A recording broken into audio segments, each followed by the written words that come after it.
পৃথিবীর কোনো মানুষ যদি আপনাকে ঠগায় কখনো আঘাত নেবেন না, কারণ মানুষ বড় নেমু খারাপ, মানুষ বড় গাদ্দার। মনে রাখবেন, সব মানুষ পৃথিবীর একত্রিত হয়ে যদি আপনার ক্ষতি করতে চায়, কেউ আপনার ক্ষতি করতে পারবে না যদি আল্লাহ না চায়। মানুষ মানুষকে ঠগাইতে পারে, সন্তান বাবাকে ঠগাইতে পারে, বাবা সন্তানকে ঠগাইতে পারে, স্বামী তার স্ত্রীকে ঠগাইতে পারে। আল্লাহ কখনো তার বান্দাকে ঠগান না, কখনো না। আল্লাহ কখনো তার বান্দাকে ঠগান না। বরং ডাকার মতো যদি ডাকেন, আল্লাহকে বলার মতো যদি বলেন, সে আল্লাহ সুবহানাহু ওয়া তাআলা আপনার ডাকে সাড়া দেবেন।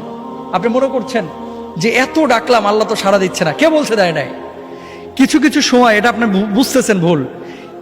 একটা সময় ধরেন, আপনি যখন আপনার বয়স 7 বছর 8 বছর ছিল, 5টা টাকা পাইলে মনে করতেন লাইফের এটাই সবচেয়ে সুখের মুহূর্ত, কারণ 5 টাকা দিয়ে এখন একটা আইসক্রিম কিনে খাবো।